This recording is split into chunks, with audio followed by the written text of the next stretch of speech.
Truth. Blessings, everybody, and peace. This week I've been, well, I'm just starting. This is my first day actually actively meditating on the aspects of the Hávamál that deal with self-reliance and finding the strength and the knowledge and the wisdom and within ourselves and learning to trust within ourselves, knowing that we can do it. It's just one aspect. So anyhow, so what I'm going to do is I'm going to read.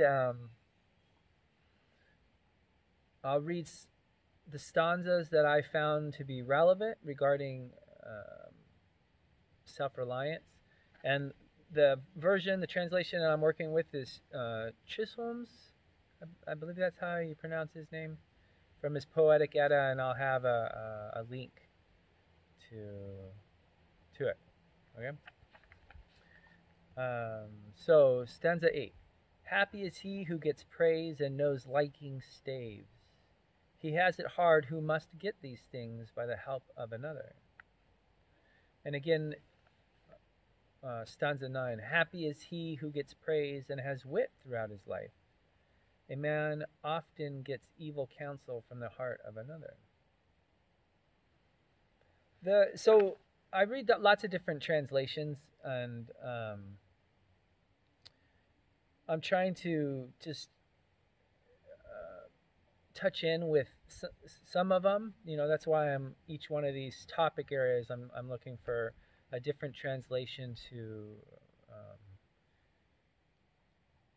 reflect off of, because the people have different translations for the stanzas.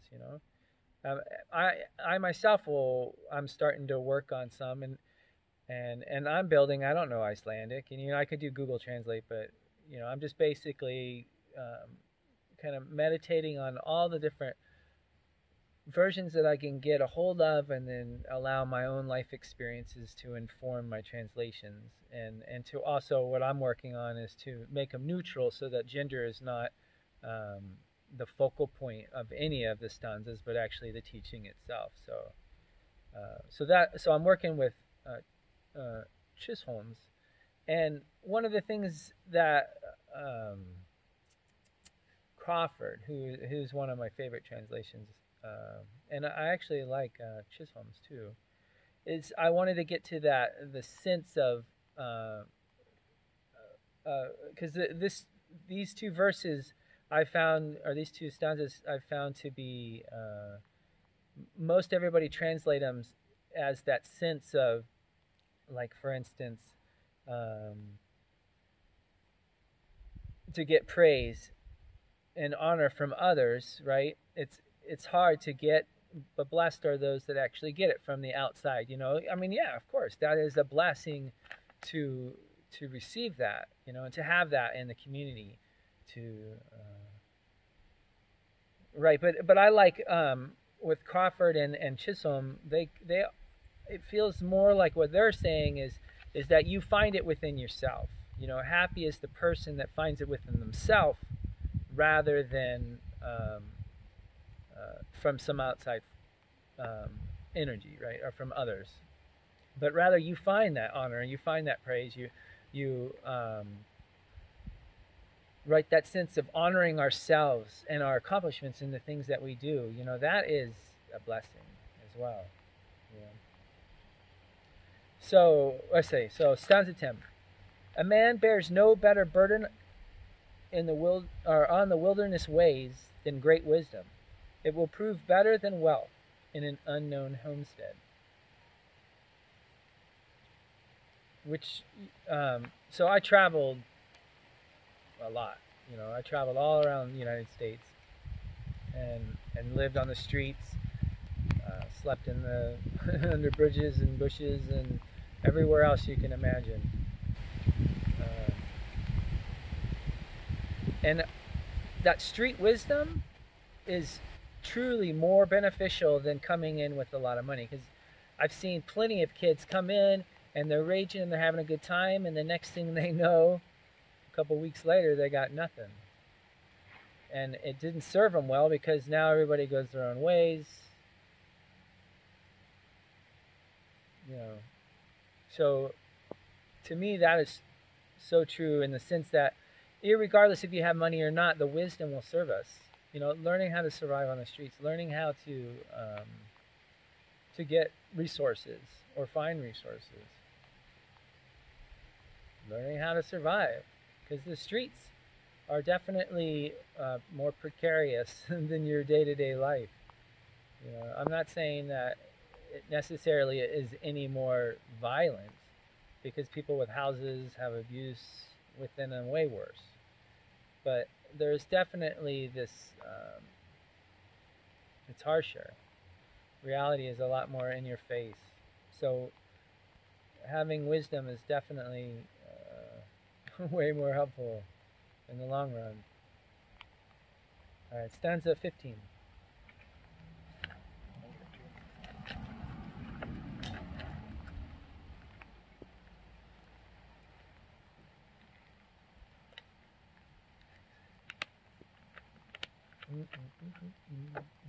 All right, stanza 15. Silent and attentive and battle bold should a chieftain's son be. A man should be glad and happy until defeated by death.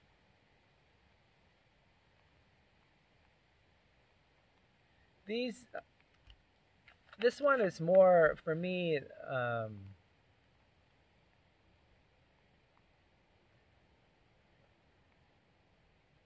Part of self-reliance for me is not necessarily just being able to like grow our own food or hold a job and bring home money.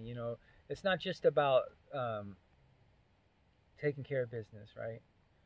But it also represents an experience, a state of being, a state of power and boldness and sureness within ourselves, right? Irregardless of circumstances, because you know what, shit happens, right? I mean, Odin talks about it in a couple different verses. One in particular is the idea that fit fools. I don't remember the guy's name, but he was wealthy and his sons now hold the beggar staff. Right? It's uh, shit happens, right? And it's not.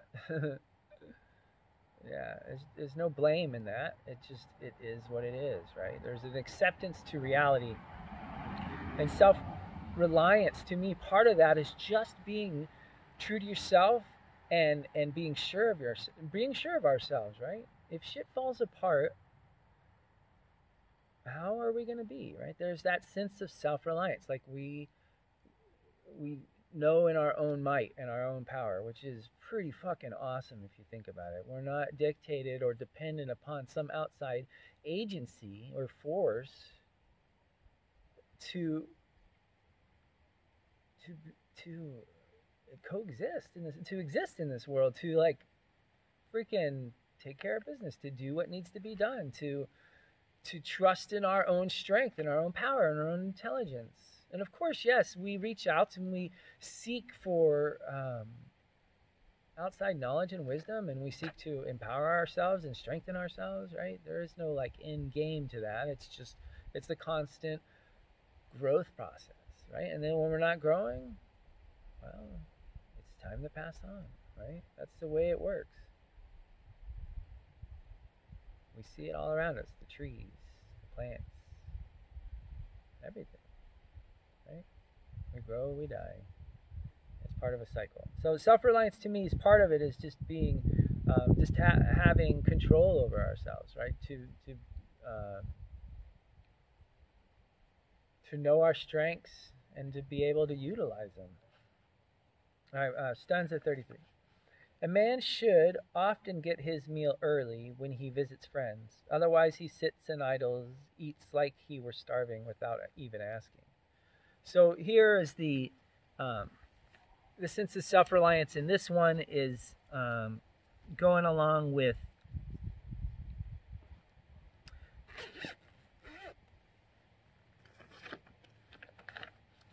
the idea of having our own sustenance, right? To have our own food and our own home, things that we definitely on the physical level want to have,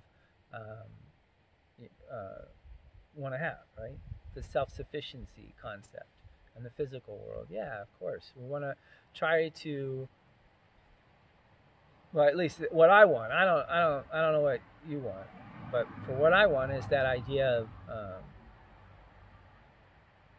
slowly being able to self-sustain myself here on this land. We got 6 acres, and a good acre of it is going to be cultivated actively at some point, So, so that to me on that level, to have that self-reliance on your own goods and stuff, so that when you do visit friends, it's not about the food, it's not about something in itself, but really just to be there and to connect and to honor one another, and to share gifts, right? That's nice too. Uh, so that idea of self-reliance, self-sufficiency enough to be able to sustain yourself, so that we're not necessarily um, not begging, but not leaning overly much on our friends and our associates, right? Or yeah. So that's that one. All right, stanza 36. One's home is better, though it be small. To each home is hall.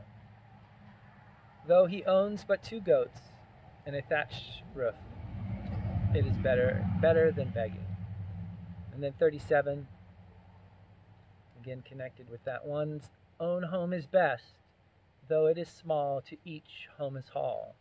His heart will bleed who has to ask for each meal's meat. So this is the ideal,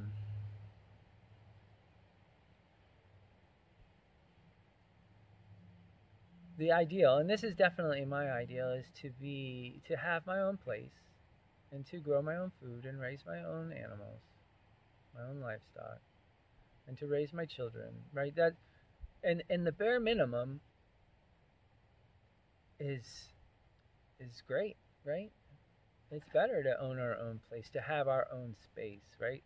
To each of us, that is our hall, that is our hearth, our home, right? It's home. It's powerful. And to have enough food and to be clothed, right? That that is definitely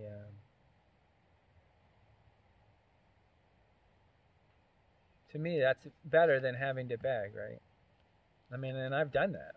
I lived on the streets. I begged. I lived off food stamps. Even in getting into apartments, I was on food stamps, pulling on social security, or not social security. Well, I mean that's it's pulling off of something, but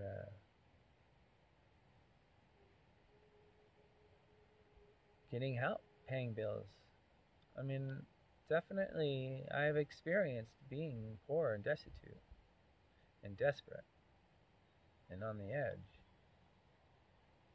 And it sucks. It does bleed. It does, like, not only just the heart, just right? I mean, granted, at certain points in my life, I wasn't really contemplating the that sense of helplessness and hopelessness. It was just like I needed it, or at some points even maybe just taking advantage of it. Shit, during my travels, I didn't always necessarily need food stamps, but I got them because I could, right? And and I never did trade them. I used it for food. I just buy food for myself and whoever I was hanging out with. So, but yeah, it's so not only like as if it's shameful, which you know what I don't buy into that shit. I mean I would think it is shameful if there wasn't a need for it, and then there's just people leeching off the system, right? That's kind of shameful if you wanted to analyze it and stuff. But I mean, the people that are living the heart of like their heart is freaking hurting, right? Their life's hurting. Although not always. I've met some very happy people who are destitute. So your heart doesn't always have to be affected. But my point is I've lived that, and for me, there is that sense of wanting to get out. Like a few years back, we finally stopped pulling on food stamps. I mean, it was quite a few years back, But that was like a concerted effort because there was this sense of having all this free money that we were using for food, and then actually like taking responsibility and being like, all right, I don't need that anymore. It's just a convenience, and yes, it made it tight. It definitely made it tighter, but there was this sense of self-reliance. That was what it was all about for us, is to stop being that. And so now we actually pay taxes, which sucks in its own way, but you know what? That's the good thing. We have moved on from that place, and now we're giving back. Which is fine with me. That makes sense. Hell yeah. And yeah. So, all right, 38. One should not step 1 foot forth in the field without weapons. One cannot know when on the road when he will need his spear. So this sense of self-reliance is more about learning how to defend ourselves, learning how to actually be offensive. Because sometimes we do need it. It's not always about defense. Sometimes we need to go on the offensive and to freaking set boundaries or deal with some shit that's unwholesome and not wanted in our lives, right? So from this sense, it's just being prepared, always prepared. I mean, I wouldn't be thinking we're all going to be like carrying around spears or freaking swords or guns or whatever the fuck, and but I mean, I don't know, maybe it's getting to that point. But the idea is that no matter where we are at, irregardless, we're aware, we're attentive. Everywhere we go, like just the first stanza itself is telling us to freaking be aware. You don't know what's around the corner, so be prepared. All this ties in, right? And that sense of self-reliance. So yeah. The rains are coming, man.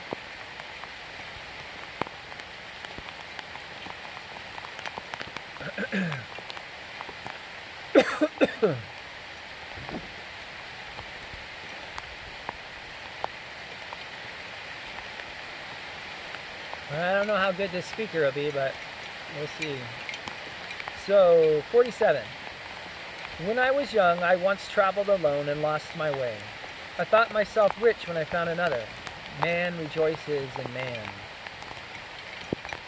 And this is, all right, so I tied this one in with self-reliance because there is a sense that there's, I don't know, I've come across people that are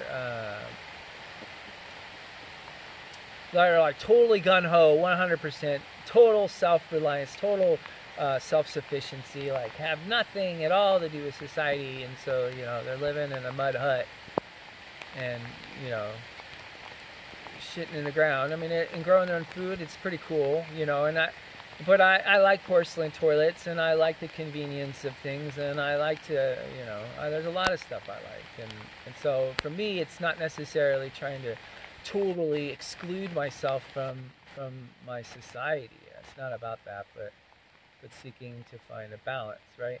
So I tied this one in, 47, because in truth, like, we still blossom, right? We can survive in an isolated world, totally disconnected, but there is definitely a blossoming and a thriving and in a sense of interconnection that is, in a sense, culturally necessary in order for a cohesive culture to exist, right? That we're not totally isolated from one another and then just rigid on these belief systems, right? There's a reflection and a refinement and growth.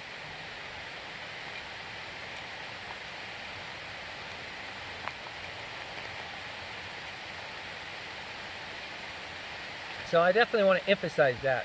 And to me, that's important. All right, 48. He who gives gladly lives the best life, and seldom has sorrow. But the unwise suspect all, and always pine for gifts.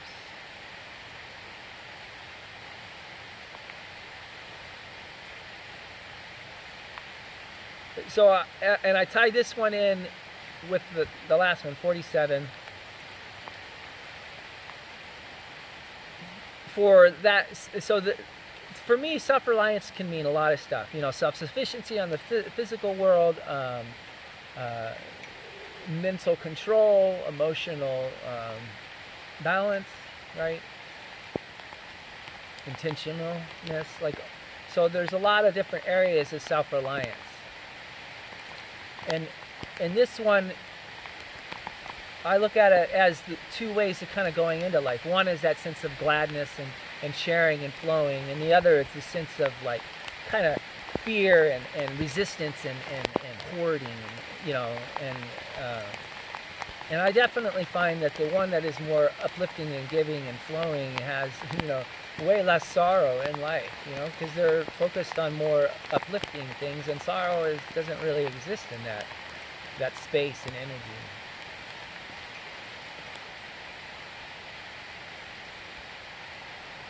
All right, 54.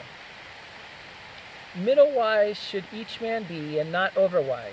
The fairest life is had by the one who knows many things well.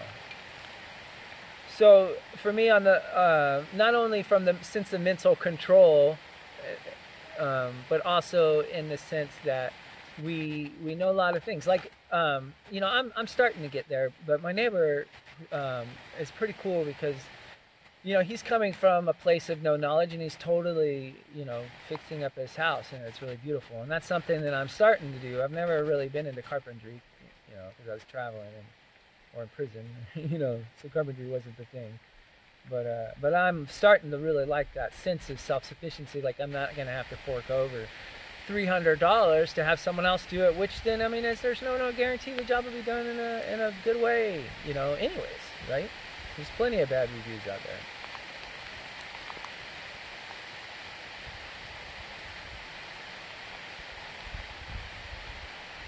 So, 59. He should rise early who has few workers to see to his work himself. He loses much who sleeps in the morning. Half of wealth is gotten by initiative.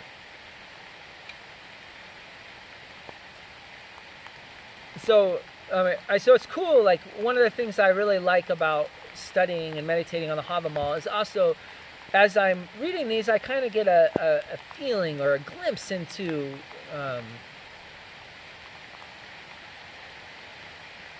how it might have been culturally back in those days. Whenever these